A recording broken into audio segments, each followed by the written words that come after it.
Alright guys, this is huge news in the TGS. I just really got to show you this. The brand new PS3 coming out very soon. This is the new slim, super sleek model. Now it's top loading and it comes in black and white. So just feast your eyes on this. If you haven't had a chance to get a PS3, maybe this is the one you might consider. I don't know, I might want to swap mine and get this one because I think this really fits in a Hong Kong space. It's so small, but it looks really good. I really like the lines. I really like how it's just very elegant. It's kind of a new form, minimalistic Japanese type design. And yeah, play your games in style with the new PS3. It's gonna be available at Play Asia. So, you know, we'll keep you posted. Let's put it this way, I've always wanted to play, the fact that I'm playing an FPS right now, and I'm jealous of you guys at home because while I'm in Japan, Borderlands 2 just came out, and it's something I've really wanted to play. Anyways, what it is that I have this 3D display on my head. It's called the HMC, or the Head-Mounted Z-T2 from Sony, and it's coming out in October the 13th. You can pre-order on the 4th in Japan. Now this is really cool. Could it be the future of gaming? It's really comfortable. It fits over my head really snugly. It's not heavy at all. It's quite light. And what I really aim to do is that when I play this, especially because it's an FPS, like my body's gonna be moving to it for sure, man. Like, this is very interesting. I mean, it's very crisp and clear. Down here on the buttons, you can adjust the kind of focus for sliders so everyone gets really comfortable with it. You know, you can probably watch movies and everything else on top, but it actually looks like a really huge movie screen. If I'm looking at it right now, the aspect ratio, it makes me feel like I'm actually in a movie theater. Yeah, like I have the best seats in a movie theater. This is something that I'm totally down to get. It's open pricing right now, so we don't know how much it costs, but this is really cool. Granted, I feel completely locked up in the game, and especially if I put the other headphone on, I know I'm just gonna be zoned out. I mean, this is gonna be my brand new toy. I'm pretty sure of it. I can only imagine all the other games. I'm not sure if it's 3D compatible. Oh, okay, Arigatou gozaimashita. Alright, okay, whoa, it's pretty 3D. See, if I look up, it really feels like it. Oh man. Alright, here we go. Where's my buddy at? I'm playing with somebody else. There he is. Alright, let's go. Let's do this. My goodness. You really seriously feel like I'm totally in the game. The headphones right now, nice surround sound headphones. I don't know what these are. But, yeah, this is, oh man. I actually, to be honest though, I'm because it's an FPS, I'm starting to feel a little dizzy. Alright, so, I mean, this is the HMC, and this is something you should totally get into if you get the chance. I mean, I'm really lost in this world. Like, you see my head is moving, and I'm totally sucking right now because of this. This is so interesting. Whoa, whoa. If I'm actually looking down when I look down, and this is definitely, I just want to sit on a couch and just be here all day. Oh man. You can't see my eyes, but my eyes are smiling, that's for sure. HMZ T2, Sony. Get it. Oh, get it.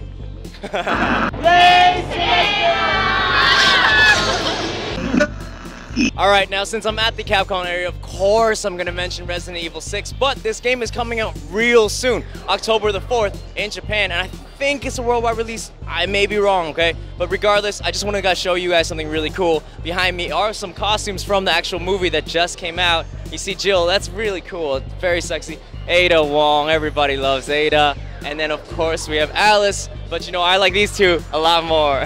These are other characters, whatever. These two, fantastic. So anyways, October 4th, I mean, I played the demo at home when I got Dragon's Dogma, but I just want to give a shout out to Capcom. They've been very gracious to us. They've given us a lot of things. So, you know, can't wait to play this stuff. Yeah!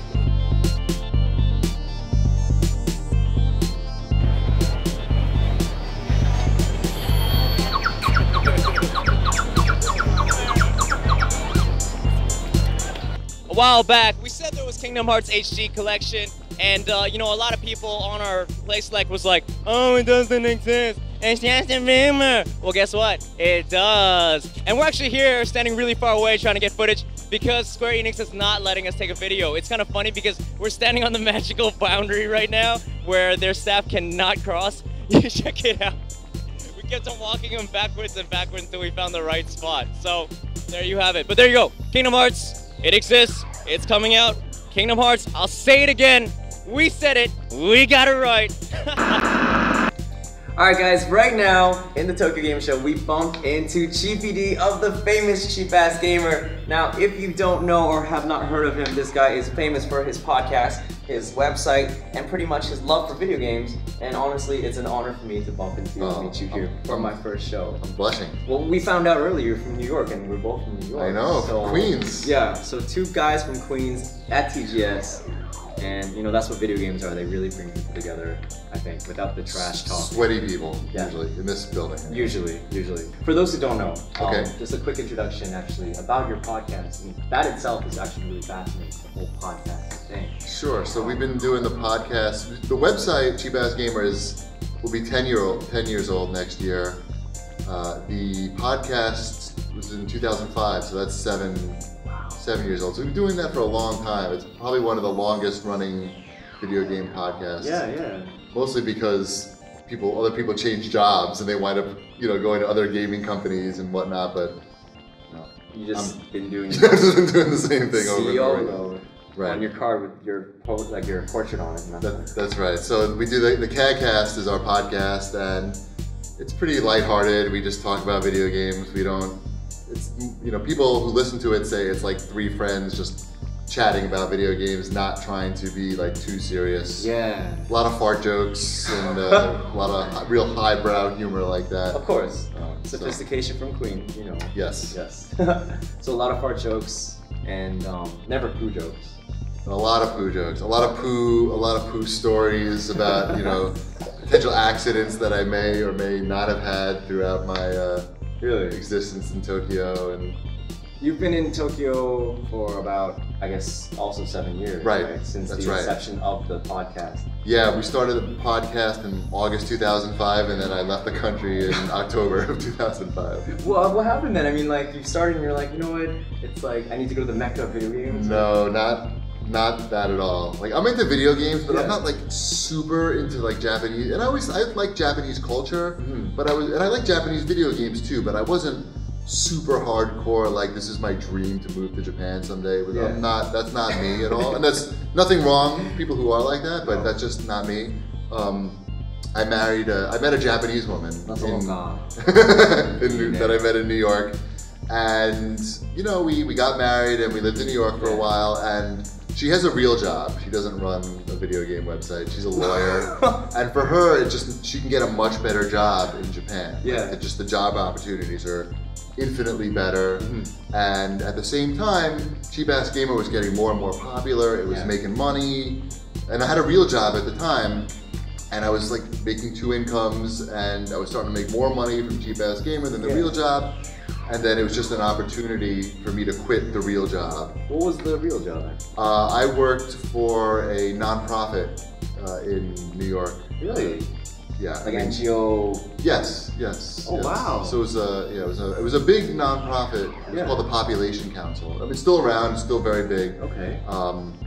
But it was just an opportunity to quit that. And my wife's company was going to pay for us to move to Japan. It was just like an offer you couldn't refuse. I need to find a Japanese woman if that's the case. I think that's your story is actually like awesome. I think you start a podcast, and that was pretty much the instigator of fate, and then you met up and you moved here, so on and so forth, and that's really cool. I mean, video games. I mean, I think of course you'd like to play them. Sure. And your whole site is really just to.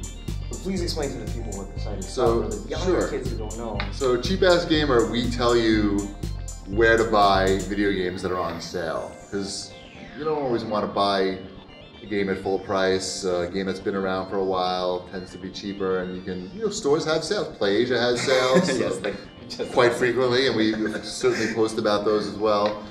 So we don't sell anything.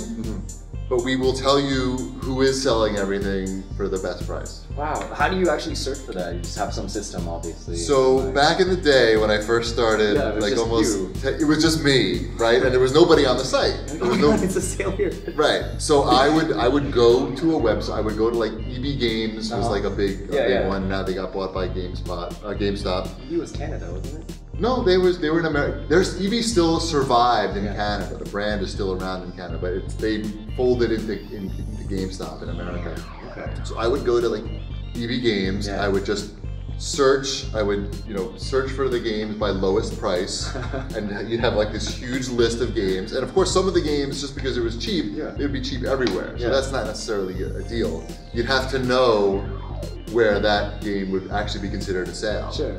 So I would do that, and then I would post it, and that's how I would do it. But now, we have two things. First of all, we have like an automated system where we get the data feeds from everywhere, and you just type in the name of a game and it'll tell you blah blah blah the prices. Yeah. But we have so many people on the site now that people are looking for deals constantly on their own, and then when they find it, they post it on the site. Oh wow! So they call that crowdsourcing if you're in the biz.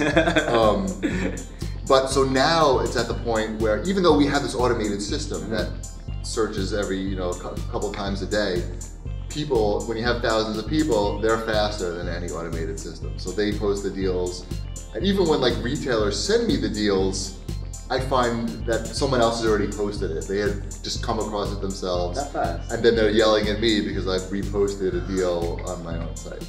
Wow, no, so that's actually really interesting. Like the whole cheap ass gamer concept very much then just became a beast on its own self. Right, it's community driven because you've got, people love video games and people love to find deals, and you combine these two things into one, and you can create a really tight-knit community. That's great, because it actually sounds like the last bastion, or one of the last bastions of real gamer communities without the sense of, Mass Effect re-engine. Right. Yeah, you have you don't have that, but you have more like, I don't like the fact that you bought up all these cheap games at a certain store just to resell them. Oh, okay. So, but because you have that sense of community, and that's not being a part of the community, right? That's like trying to profit, and you're not helping out your fellow cheap-ass gamer. Huh. That's cool, because in the show itself, or a lot of the people that I've met in this trip, you actually find that it's very, you find it cliquish almost, like the whole gaming community. And I think of course, it's a luxury that we get to play games, in today's day and age, and all these wonderful developers, and they're actually really putting their heart and soul. Some of the interviews we've done, they're really into it. Sure. And the fact that you've built a platform like this, I think it's amazing. But that being said, how does the podcast, of course it's fart jokes and friends talking, but how does this actually kind of... So the podcast, I guess when we were more in our infancy, it was more about, we talked more about game deals. Yeah. But game deals come and go so fast, right? That if you do a show once a week, it's not current anymore, because sales can last a day, they can last an hour. It's not the greatest medium for that. Twitter is really good for that. Yeah. A weekly podcast, not so much. So as time has gone on, the show is less and less about game deals. Sometimes about shopping and things that are going on and that will affect video game shopping. But it's mostly, we cover news, we talk more about games that we're playing and what we like. Game deals, not so much a part of the podcast anymore. Well, what do you like then? What kind of games? Yeah. I'm mostly at this point like a Western games type of guy. Yeah. So I like first-person shooters. I like open world games like Sleeping Dogs, Saints Row. Saints Row's my favorite. Right. Saints Row 3 was the third was awesome. I'm in Saints Row the third. Really? I won this charity auction, and I'm DLC in Saints Row. I'm free DLC. For real? So I will come into your that's game. right. Yeah. And I will shoot people for you. Yeah, you were. Or you can shoot me if you want. No, you were in the box. I remember. I saw it. It's in the beginning of the box. It's like THQ special free download. When you on the PC version, if you play on the PC, when you load it up for the first time, it'll show my mug on the. Because that game is so. The game is awesome. It helps to be in like a really good game. Like Saints Row. I'm so surprised how awesome that game was. People were telling me that, whatever. It's not like. It's a clone, right? People get turned off because they say, oh, it's a clone of GTA. Whatever, man. It's fun. It's fun. Yeah. Because sometimes it's like, for me, I don't always need innovation, sometimes I don't mind playing the same old Fun shooter. is fun. You play games because most people play games because they're fun. Yeah. And so if a game is a lot of fun, that's really the most important. The fact that it has a dedicated button for a cock punch is just Oh. Yeah, that game is awesome. It's so good. So I just bought a PC, having been like an old school PC gamer. Like how old school? Like text adventures, Ooh. and like no games, no graphics, and CompuServe. You remember CompuServe? Actually, yes. So I would play those games on CompuServe that have no graphics, and they charge you like by the minute or hour or whatever. And I remember my dad yelling at me for running up a bill. So I've been out of it for a long time. Yeah. So I just got back into that, and now like I'm a graphics snob. Now like I have a hard time going back to some of the console stuff because playing in such high resolution and everything looks so good. You just can't go back now. Well, I can, but you prefer not to. I don't know. You spoil it. But I'm also like, I like to keep the wear and tear down on my wrists, and you know, PC gaming's not so good for that. Do you have one of those like Oppai mouse? No, I have just like some Logitech. Simple, like. I've only tried it at Arna's place. He has one. He has two. What? Your boob mouse. Oh yeah, I have two. Yeah. It was like the glove. It looks like a power glove, or. No. It's like a mouse pad with tits. And basically Oh, that! No, I don't have that. I was like this, and I was like, this is wonderful. Like, No. I can't really work, but. Right. I'd possible. like my wife to maintain some respect for me. You know, despite the fact that I run a business called Cheap Ass Gamer. Say something. Oh man! Before you said that, I was like, I thought my wife was the one. I was like, No, I'm just gonna lie my wife across my desk. I was like, wow. Honey, I like to play some more Borderlands. Can you Have you played that yet? That's out. We're in Japan. I don't get Yes. I just got I got the PC version, Oh, and it looks stunning. You played it. You started already. About an hour, maybe. Oh, impressions, please. It's funny. It's like really funny. like hot. The writing is really funny. Real. And it's getting me more into the game. Like the first game, I had lost interest. Yeah. But like somehow, like the dialogue is funny, and that's pretty rare in a game. Huh. Where like they try to be funny a lot, but it's very rare where they can actually deliver. But this is like fast and funny, and it looks awesome. Looks like you're playing like a super high-end cartoon, like a really good-looking cartoon. Oh man. All right. So that's. Oh, I gotta check that out. If that's the case, I mean, I don't think that thing's gonna be cheap at all for a while now. Huh? I mean, Is there like a kind of cycle that you guys actually? There's like, I mean, back in the day when you first started, I actually wanted to ask you when you were talking about those games that were like so cheap, right? Right. And it was never a deal, right? Was there like just like a few games that plagued you that just wouldn't go away? You know, It was the opposite way. There were games that would always go on sale. Yeah. And like get super cheap, and they would go back up, and then they would come back down. I remember Rygar. Oh yeah. For the PS2. Oh no, never mind. Not the NES Rygar. Rygar for the PS2 was like one of those perennial games where it would like drop down to like $5. I remember that was like one of the first like cheap ass gamer like you know games that would sell a lot. You know, from EB Games, they would drop Rygar down.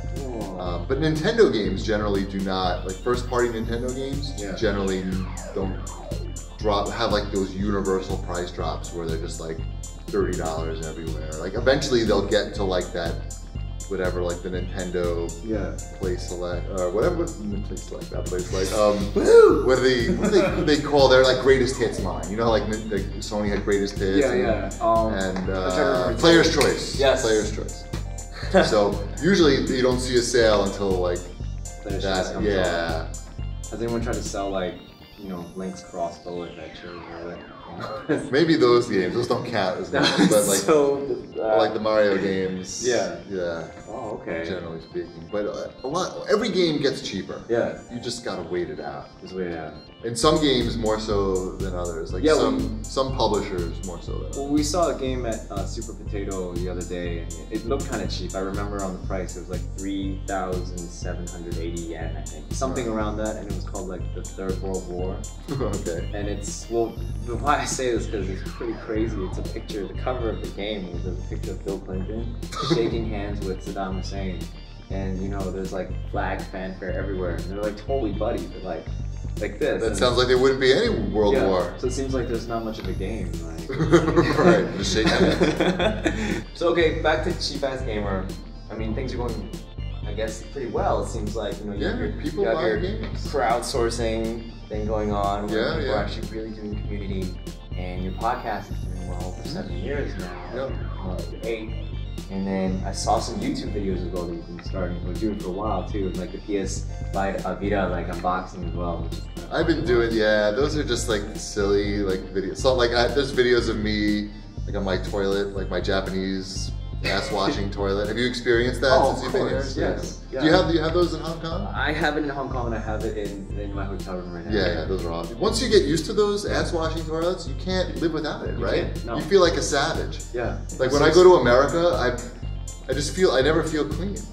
You know, my parents came to visit and, you know, they were very hesitant. Like people come, they're hesitant to try it. Why? Because they get scared. Like, you know, it can be intimidating. You think about it. True. You know, you're shooting something up into an area where something doesn't go. Be shot, yeah. And my parents, when they went back to the States, they went and bought one. They bought one of those toilet seats. And they showed everyone. And because they like, this is good. It was like a social gathering. I don't think that. Bertha, you gotta come over and check this out. But yeah, I mean, you get used to that stuff. And like, saw like a video of that, and one video that just got more popular really recently, which I did like years ago, of my bathtub. So, do you have like the computerized bathtubs in Hong Kong? So here. No, yes, but not. I don't. You don't have it. Yeah, you have it. Yeah. So these don't exist in America. No. So here, you know, you have a bathtub where it's a computer panel on the wall. You push a button, and it will fill up the bathtub to whatever temperature you set and whatever level you want it to be up. And then if you spill it over the side, it'll automatically refill it, and the whole room is waterproof. So in Japan, this is very common, but in America, it's not. No. So one of the Japanese websites did a thread on things that foreigners think are really crazy or interesting about Japan, but Japanese people are just bored by. It's just commonplace. Yo, then I have to ask you about this. So we were on the train the other day, right? And yeah, we just saw some dude reading like super hardcore porn, like nonchalantly. Like a comic? No, like straight. Well, one dude was a comic, the other one was just straight up like a rag, and he was just like this, and everyone was pretty cool with it, you know. And he had this like, there was like kind of this inset where he had to rip apart. And you should have seen his face. It was so weird. It was like looked around. He was like, you know that song by what's that song called? Oh, Crash Test Dummies. Crash Test Dummies. That song. Oh yeah. I swear that was looping like in his head because he was going. But newspapers here have nudity in them, like ads with nudity in them. So it's like not a big deal, even though you think like Japanese people are uptight. No, and they are, but some things are just, you know, acceptable. And he was like a boss. He was just like yeah. It's just that's one of the things that's. I'm gonna get home tonight. Yeah. It's gonna be a special night. You know, like you just it's brilliant. Like, and we're just looking, and I like how those magazines, like in between the porn, the hardcore porn, there's like a picture of like Mazinger Z, you know, and I was just like, alright, it's cool, like what's going on? So. You can get away with that here, I guess. And being drunk in public is the other one. Like that's, in America, that's a crime. Oh yeah. You can't be drunk in public. You can drink in public. But with a bag. But you can't be drunk.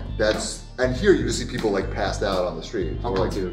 Yeah. Yeah. So and it's not a crime. No, I think it should be celebrated. Like, well, good, man. You get on that train and it's like pretty smelly. Like you just smell booze and cigarettes. It's not that much fun. Cool, man. So you've been in Japan. This is pretty much your life now. And you got used to this things that Westerners think are weird. Right. But you know, you're totally cool with it. Yeah.